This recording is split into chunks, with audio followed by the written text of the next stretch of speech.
សូមស្វាគមន៍មកកាន់វីដេអូទី2របស់ខ្ញុំបាទនាពេលថ្ងៃត្រង់ទី16ក្នុងខែកក្កដាអ្វីដែលត្រូវលើកយកមកជម្រាបជូនអស់លោកអ្នកនៅក្នុងវីដេអូនេះគឺជាការវាយប្រហាររបស់អាមេរិកដាក់ទៅកាន់គោលដៅជាច្រើននៅក្នុងប្រទេសអ៊ីរ៉ង់ជុំថ្មីទៀតហើយអស់លោកអ្នកមើលទៅឃើញថាអ៊ីរ៉ង់នេះអាមេរិកនេះប្រហែលជាមិនត្រូវគ្នាទេគឺនឹងវាយគ្នារហូតតតែស្លាប់ម្ខាងហើយបានសង្គ្រាមនេះចប់អញ្ចឹងបើសិនជាភាគរយនៅក្នុងការចាញ់ច្រើនជាងឬក៏ស្លាប់ច្រើនជាងគឺប្រហែលជាមិនមែនអាមេរិកទេអស់លោកអ្នកគឺអ៊ីរ៉ង់នេះតែម្ដងអាចជាស្លាប់ច្រើនជាងនិងចាញ់ច្រើនជាងពីព្រោះអីទំហំរបស់អាមេរិកធំជាងអ៊ីរ៉ង់គឺទូចឆ្ងាយហ៎បើនិយាយអំពីសពាវុធបើនិយាយអំពីសេដ្ឋកិច្ចអញ្ចឹងគឺខុសគ្នាឆ្ងាយណាស់ហើយម្យ៉ាងវិញទៀតអ្វីដែលអ៊ីរ៉ង់កំពុងតែទាមទារគឺមិនមែនជារឿងមួយដែលត្រូវច្បាប់អន្តរជាតិដែលមនុស្សលោកទាំងអស់នឹងគ្រប់គ្រងទៅដល់អ៊ីរ៉ង់នោះទេក៏ប៉ុន្តែអ្នកដែលចេះដឹងគិតគូរពិចារណាគឺគេត្រូវគ្រប់គ្រងអាមេរិកហើយដោយសារអីអាមេរិកធ្វើដើម្បីផលប្រយោជន៍មនុស្សជាតិចង់បើកច្រកសមុទ្រហូម៉ូសដើម្បីឲ្យកប៉ាល់ពាណិជ្ជកម្មកប៉ាល់ដឹកប្រេងឆ្លងកាត់ដោយសេរីប៉ុន្តែអ្វីដែលអ៊ីរ៉ង់ទាមទារគឺគាត់ទាមទារយកច្រកសមុទ្រហូម៉ូសដើម្បីមកគ្រប់គ្រងខ្លួនឯងដើម្បីយកផលប្រយោជន៍នៅក្នុងនោះបាទនេះគឺជារឿងមួយនៅអស់លោកអ្នកណាអញ្ចឹងអស់លោកអ្នកអាចថ្លឹងថ្លែងថាអស់លោកអ្នកគ្រប់គ្រងខាងណាគ្រប់គ្រងខាងសុចរិតភាពឬក៏គ្រប់គ្រងខាងអំពើអាក្រក់បាទអញ្ចឹងអស់លោកអ្នកអាចធ្វើការវិភាគនៅកន្លែងនេះមួយយកដីគេដើម្បីធ្វើផលប្រយោជន៍ខ្លួនឯងដែលជាដីនោះគឺជាសម្បត្តិរបស់សាធារណៈបាទមួយទៀតគឺការពារកុំឲ្យគេយកដើម្បីទុកដីនោះឲ្យคล้ายទៅជាផលប្រយោជន៍របស់មនុស្សផងទាំងពួងអញ្ចឹងអស់លោកអ្នកគ្រប់គ្រងមួយណាស្រេចតែអស់លោកអ្នកចោះអញ្ចឹងសប្តាហ៍នេះគឺសង្គ្រាមនៅក្នុងចំណុចមួយនេះអត់ទាន់ទៅមកតង់ទៀតទេមកតង់ទៀតគឺជាអីគឺជាការទាមទាររបស់អ៊ីរ៉ង់ទៀតណាផលិតអាវុធនុយក្លេអ៊ែរអស់លោកអ្នកដឹងហើយថាអាវុធនុយក្លេអ៊ែរតាមច្បាប់គឺអត់ឲ្យរីកសាយភាយទេចុះអ៊ីរ៉ង់ទាមទារសិទ្ធិរបស់ខ្លួននៅក្នុងការផលិតនេះគឺវាខុសច្បាប់ដែរឬក៏យ៉ាងណាអ្វីដែលអាមេរិកទប់ស្កាត់គឺវាស្របទៅនឹងច្បាប់ណាអាមេរិកល្អទៀតដែរតាមន័យរបស់ខ្ញុំបាទអាមេរិកល្អទៀតដែរអស់លោកអ្នកមើលឃើញអញ្ចឹងអត់បាទអញ្ចឹងកន្លែងហ្នឹងគឺសិតតែអារម្មណ៍ដើររកផ្លូវងាប់ដោយខ្លួនឯងអត់រស់ទេអស់លោកអ្នកអត់រស់ទេនៅកន្លែងនេះអញ្ចឹងមើលទៅការវាយនេះប្រហែលជាវាយរហូតទៅដល់ស្លាប់ម្ខាងហើយវាយរហូតទៅដល់មានការផ្លាស់ប្ដូររបបអីម្ខាងចឹងទៅបាទអញ្ចឹងអស់លោកអ្នកសូមមេត្តាតាមដានជាមួយនឹងខ្ញុំបាទនៅក្នុងការវាយនៅល្ងាចមិញនេះឯងអញ្ចឹងការវាយនេះយ៉ាងដូចម្ដេចថាសហរដ្ឋអាមេរិកបាននិយាយថាខ្លួនចាប់ផ្ដើមវាយវាយប្រហារជុំថ្មីប្រឆាំងទៅនឹងអ៊ីរ៉ង់នៅល្ងាចថ្ងៃពុធបាទល្ងាចថ្ងៃពុធណាខណៈពេលដែលប្រធានាធិបតីគាត់បានពមៀនទីក្រុងតេហ៍រ៉ង់ថាប្រព្រឹត្តខ្លួនឲ្យប្រសើរឡើងផងនេះប្រាប់ទៅដល់អ៊ីរ៉ង់ណាចូលប្រព្រឹត្តខ្លួនឲ្យប្រសើរឡើងផងកុំចេះតែធ្វើអីអាក្រក់ពេកយោធាអាមេរិកបាននិយាយថាសមត្ថភាពយោធារបស់អ៊ីរ៉ង់ដែលប្រើប្រាស់ដើម្បីគម្រាមកំហែងទៅដល់នាវាដែលធ្វើដំណើរឆ្លងកាត់ច្រកសមុទ្រហូម៉ូសត្រូវបានកំណត់គោលដៅហើយថាខ្លួនបានបាញ់ដាច់ដោយឡែកផ្សេងពីគ្នាមួយទៀតនៅកប៉ាល់ដែលព្យាយាមចូលទៅក្នុងដែនទឹករបស់អ៊ីរ៉ង់ក្រោមការបិទរបស់អាមេរិកចាប់ផ្ដើមបិទច្រកសមុទ្របិទសមុទ្រអត់ឲ្យកប៉ាល់ណាចូលទៅក្នុងប្រទេសអ៊ីរ៉ង់ឬក៏កប៉ាល់ណាចេញទៅកាន់ប្រទេសអ៊ីរ៉ង់ទៀតទេគឺចាប់ផ្ដើមបិទតទៅទៀតអានឹងដោយសារអីបានបិទធ្លាប់បើកម្ដងហើយចុះឥឡូវមិនបានបិទមកពីអ៊ីរ៉ង់គាត់និយាយត្រឡប់ត្រឡិនដូចចូលត្រឡោកពេកបាទអញ្ចឹងគាត់អត់អាចទទួលនៅការដែលគេអនុគ្រោះបានរហូតនោះទេបាទគេមិនចេះតែអធិស្ឋានឲ្យរហូតបាននោះទេវាបានកើតឡើងបន្ទាប់ពីអ៊ីរ៉ង់បានអះអាងថាខ្លួនបានវាយគោលដៅយោធាអាមេរិកនៅក្នុងតំបន់រួមទាំងប្រទេសបារ៉ែននិងគុយវ៉ែតបាទអញ្ចឹងអ៊ីរ៉ង់គាត់បាននិយាយថាខ្លួនបានវាយទៅបារ៉ែនបានវាយទៅគុយវ៉ែតអញ្ចឹងដល់ពេលហើយក៏អាមេរិកចាប់ផ្ដើមវាយអ៊ីរ៉ង់តទៅទៀតបាទវាយអ៊ីរ៉ង់តទៅទៀត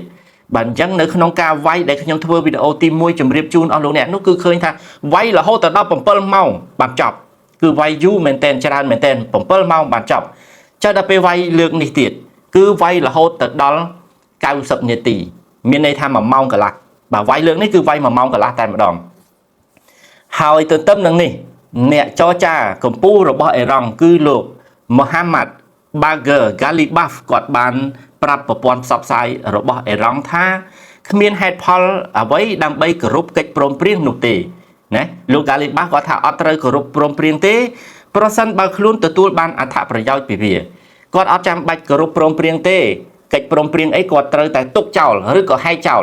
ពីព្រោះកិច្ចព្រមព្រៀងនោះអត់បានផលប្រយោជន៍ដល់គាត់អញ្ចឹងគាត់ត្រូវទុកចោលគាត់មកសេវាយកផលប្រយោជន៍វិញបាទអញ្ចឹងគាត់អត់ចាំបាច់គោរពកិច្ចព្រមព្រៀងនៅក្នុងការបើកច្រកសមុទ្រហមុសនោះទេកាលណាបើកទៅគាត់អត់មានប្រយោជន៍អញ្ចឹងគាត់ត្រូវរកប្រយោជន៍ដើម្បីបិទច្រកសមុទ្រហមុសនោះបិទទៅបានគាត់បានប្រយោជន៍ព្រោះគាត់ទាលុយពីកប៉ាល់មួយបានអញ្ចឹងអស់លោកអ្នកស្ដាប់មកដល់កន្លែងនេះគិតថាអេរ៉ង់ខូចឬក៏យ៉ាងម៉េចបាទតួអង្គមួយហ្នឹងគឺជាតួអង្គខូចឬក៏យ៉ាងម៉េចសូមអស់លោកអ្នកធ្វើការវិភាគតាមការគួរចោះលោកត្រាំបានគម្រាមកំហែងនៅថ្ងៃអង្គារនឹងការវាយប្រហារស្ពានក្តីឬក៏រោងចក្រធម្មពលក្តីប្រសិនបើអេរ៉ង់វិលត្រឡប់ទៅរកការចរចាណាមួយដែលអត់មានសញ្ញាច្បាស់លាស់ចរចាអីក៏ដោយដែលអត់មានសញ្ញាច្បាស់លាស់ដូច្នេះអាមេរិកនឹងវាយស្ពានវាយរោងចក្រធម្មពលនេះឯងលោកដូណាល់ត្រាំគាត់បានប្រាប់អញ្ចឹងតើទៅរកការចរចាទៅរកកិច្ចព្រមព្រៀងណាមួយឲ្យច្បាស់លាស់ទៅក្រែងលោថាមិនវាយ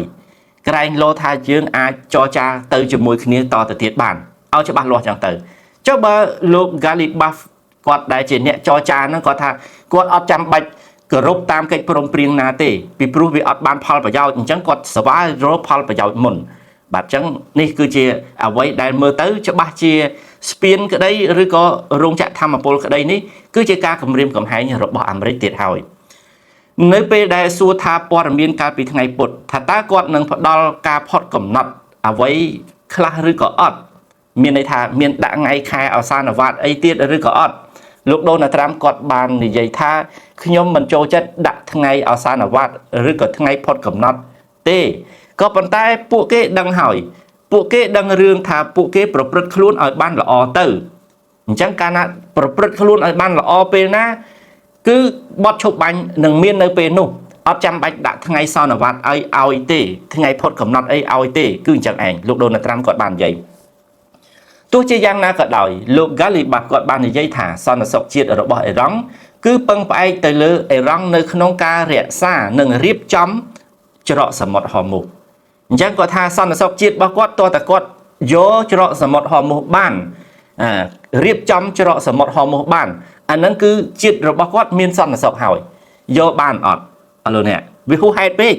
បាទរក្សាបានអត់ណាវាហួសហេតុពេក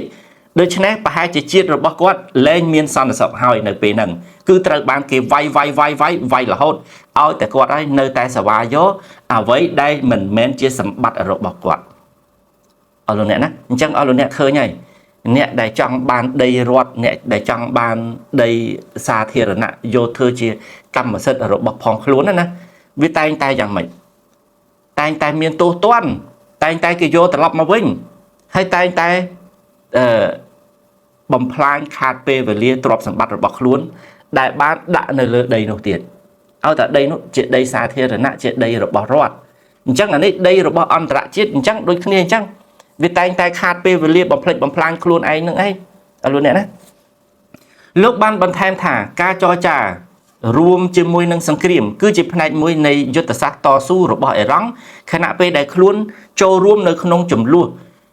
ជាមួយនឹងអាមេរិកជាអត្តភាពបាទអញ្ចឹងគាត់ត្រូវតែធ្វើសង្គ្រាមផងគាត់ត្រូវតែចរចាផងវាជារឿងដែលអេរ៉ង់ត្រូវតែតស៊ូដើម្បីបានច្រកសមុទ្រហមុសហ្នឹងនេះលោក Galibaf គឺគាត់និយាយចឹងបើគាត់មិនតស៊ូទេដើម្បីចូលដណ្ដើមគ្នាជាមួយនឹងអាមេរិកនោះទេដូច្នេះគាត់អត់បានច្រកសមុទ្រហមុសនោះទេ